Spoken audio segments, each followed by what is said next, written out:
Hi, I am Diana, Communication Systems for the City of Enid. And thank you. Welcome to another COVID-19 live update. Special guest with me is Rob Houston, Communications Coordinator for the Visit Enid. Rob, thank you for being on with us. Again, thank you for having me back. Alrighty, Rob. So, released this Monday was the Mayor's Enid Economy Phase Plan that he is doing in phases. We are the last day of his emergency declaration, and tomorrow, May 1st, will begin the first phase. Now, in which phase will Visit Enid open up, and when and which phase will attractions open up and travel be, encouraged? We will open up phase 2. So as of today, that's going to be June 1st, or I'm not even sure what day June 1st is, but right around that June 1st day. That is when our attractions are going to open as well. As of now, again, everything is just so fluid, so we don't know for sure, but the attractions are planning on opening right around that June 1st date. Right, and so according to the plan, it reads: organize sports events, concerts, motor racing, bowling leagues, golf tournaments, skating rinks, movie theaters, arcades, bars, concerts, trade shows, and conventions are prohibited from occurring or opening until phase 2. Will it be okay to integrate back into the quality of life here in Enid? Correct. That's when everything is going to kind of blossom back into a normal. Exactly. It doesn't really make sense for our office to open right now because everything that we do is promoting those attractions and those events, those large gatherings.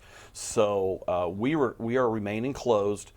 We are still working remotely, and we will just continue to do that. And as we are making our plans as to how we can assist our attractions once they get open, because they've really been hit hard financially by this pandemic and having to close. So I know for Leonardo's it's been tough just because this is their real busy time of the year. They typically have a bunch of field trips coming in. They typically have a big spring break, which that was when this first started. It was right around spring break. So we're working with them. We've had meetings with both Jake at the Heritage Center and Tracy at Leonardo's to see what our office can do to assist them in helping to get the word out about them reopening. Now, do they have a reopening plan? Yes. The Heritage Center is planning on opening June 1st. They are a member of the Oklahoma Historical Society, and so they have been told by OHS that they will have all of their programming canceled through the end of July. Now, they've also been told that, with this being such a fluid situation, OHS is willing to relook at this just depending upon the statistics and how our state is handling the reopening. If we see a spike in cases, that might not happen. We'll just, again, it's just such a fluid situation, we'll have to wait and see. But they'll open June 1st. Programming through the end of July has been canceled. Now for Leonardo's, they are also looking at a June 1st reopen, and they are keeping their fingers crossed that their typical summer camp runs that first full week of June. And they would really like to be able to hold that summer camp, or at least make it available. Again, everything's so fluid, we just don't know at this point, so we'll wait and see. But that's their hope right now, is to be able to offer summer camp. Absolutely. Not everything is going to be set in stone.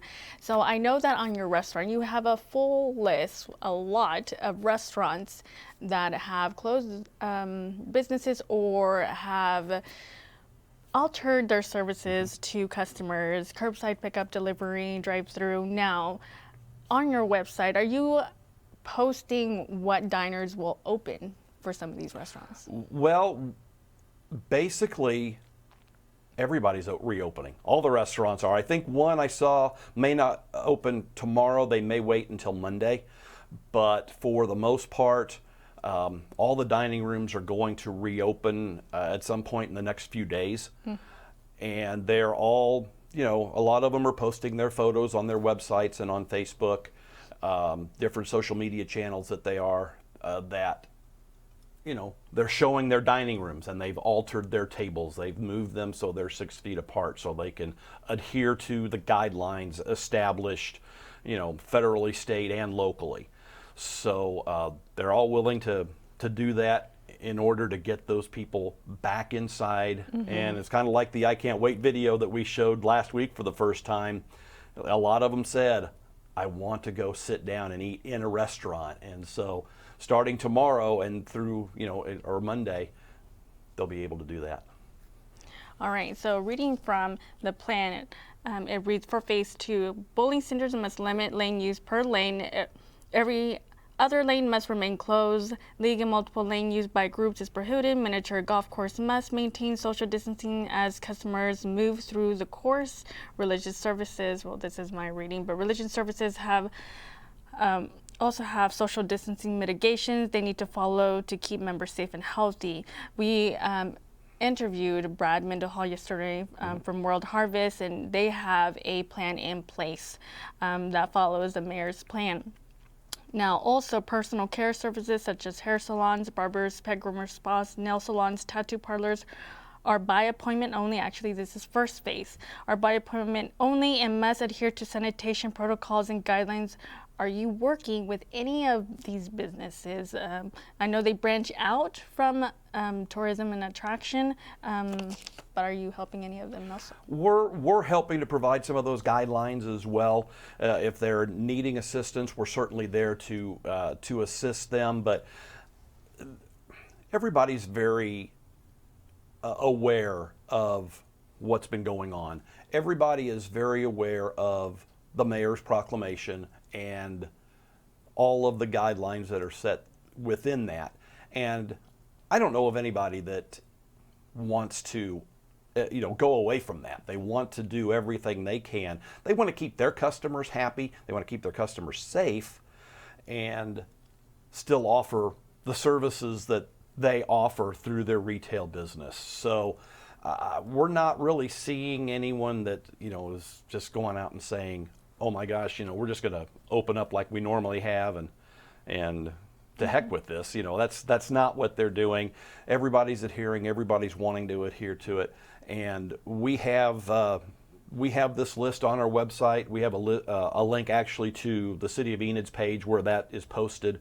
So people, if they're unsure, they can certainly go to that and they can read down and see, what you're seeing on the screen with how phase 1's going to work.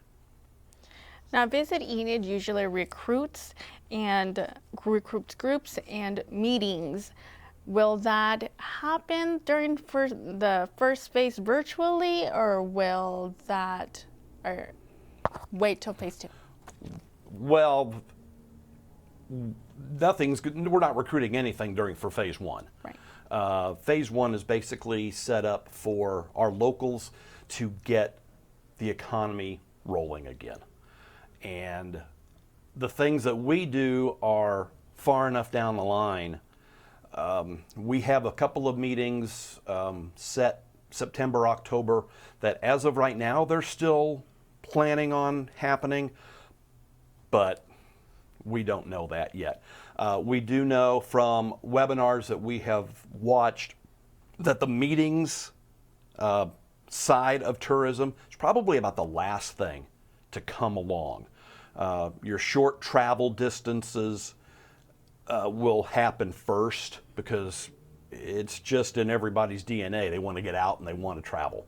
They want to see things and just get away. Especially now, I think, when they feel it's safe, they're going to want to just get away and, go experience something else.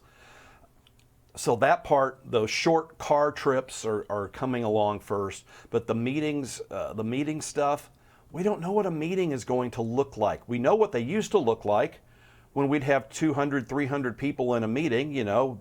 breakout rooms into small classrooms and a big gathering hall, and we don't know what that's going to look like now. So we still have to kind of figure that out, and nobody knows what that answer is yet. So we will continue to, try to get some meetings here. But again, right now it's just too early to really chase after them because we don't know what meetings are going to look like. We don't know, for instance, we have the Oklahoma Museums Association coming in September. As of now, very good chance that will be postponed because, again, the museums have been closed.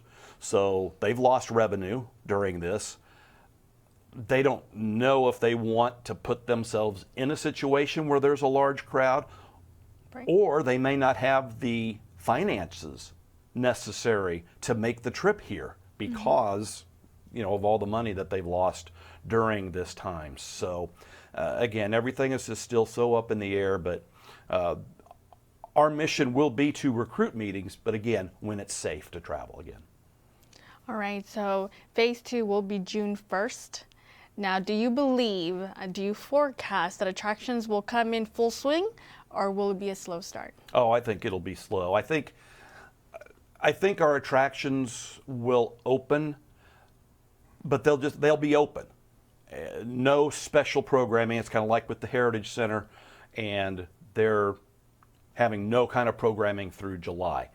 Jake's initial plan for this year was to do a lot of things that were community gatherings. Well, we're not doing that right now. So the museum will be open. Leonardo's will be open at some form. Again, I think Tracy's still working through that because it's such a hands-on museum. So that's something that Tracy and her staff is working with our city leaders, and also she's talking to other museums associations, children's museums around the state to get an idea of what they're thinking and bounce ideas off of each other, that kind of thing. But as far as I have heard at this point, the attractions will open on June 1st, but again, just the facilities only with no special programming, because again, we just don't know what that programming can be yet. Absolutely. And I do not have any online questions. Is there anything that you want to add, Rob? I want to throw a couple things out there. For those that are wanting to get away just a little bit, there are 6 state parks within red carpet country within an hour and a half of Enid.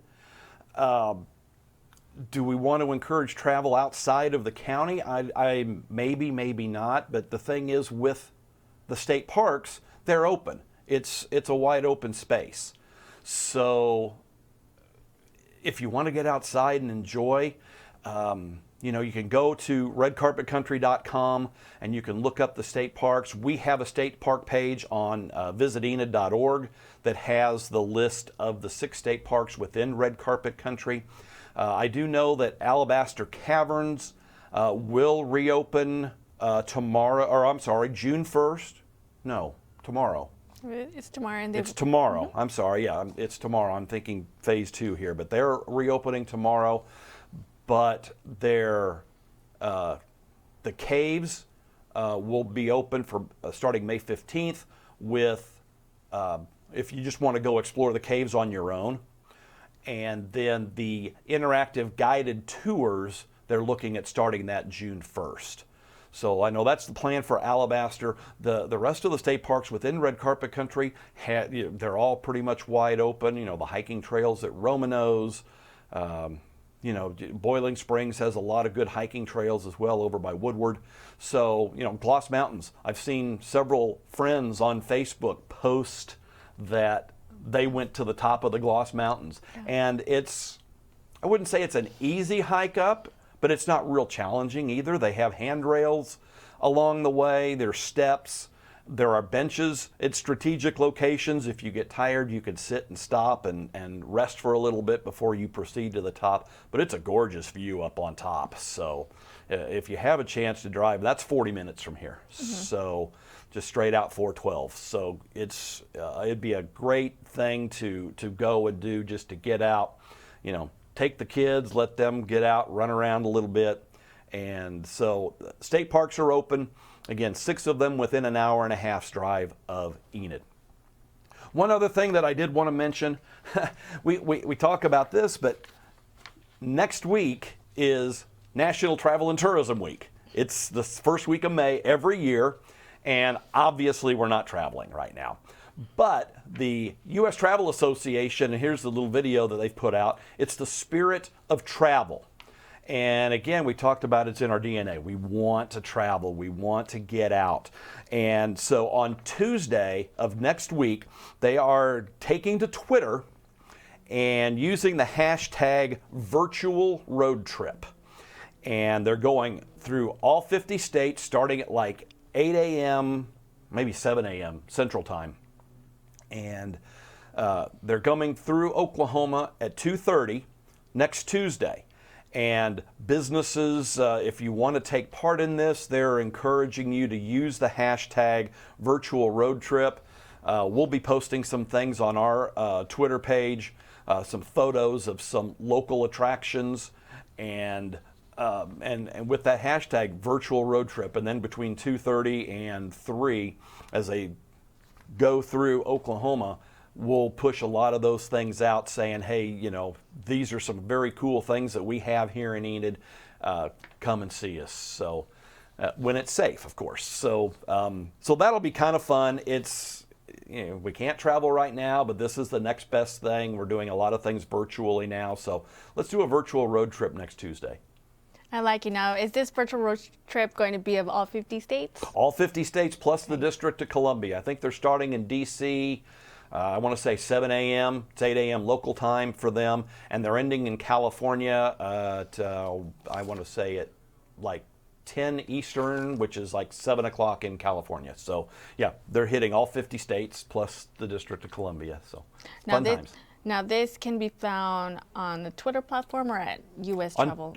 Well, you can get information on this on the U.S. Travel website, which is ustravel.org. But you will find this, yeah, there's the schedule there. And Oklahoma 2:30, it's 3:30 Eastern, so it's 2:30 here. And again, through all 50 states and DC. And it's on Twitter using the hashtag virtual road trip. Well, thank you, Rob, for that information. A lot of people are being very creative with their time, and so that virtual road trip would be a neat thing to incorporate the whole family. You know, a lot of people had to get very creative when our country shut down because of the pandemic. Right. They had to get creative in their ways that they sold their merchandise, and hats off to the retailers, the restaurants, right, who figured it out and were able to still keep some income rolling in. So now that we're reopening our economy thanks to our mayor, then hopefully that'll just start going a little bit more. Are we going to hit numbers we did last year? Of course not. But we're, and travel's going to be that way too. We're really anticipating, and our industry is really anticipating, just a huge drop this year, of course, but 2021 to get about, I think the last research I heard is they're predicting 2021 we'll get back to about the 80% of where we were last year. Mm. So we're gonna have a big valley this year, but we should have a big peak next year, and so that's what we're kind of gearing up for. All right. So phase 2 will begin June 1st, which would include attractions, events, and where a lot of people are really looking forward to. Now, phase 1 is still kind of creeping into the economy, businesses opening up restaurants, gyms, and the ones that I've named off earlier. So this is something that we can look forward to. This is something we can see the light at the end of the tunnel. So it's exciting, and we're all looking forward to it as it starts rolling out tomorrow, May 1st. So thank you, Rob, for joining me and sharing your insight and what to expect and kind of anticipate for phase 2. Okay, thank you for having me. And thank you, viewers, for watching. Join us tomorrow for another COVID-19 update at 1:30. We'll be meeting with Garfield County Health Department with another update that they have for us. Thank you.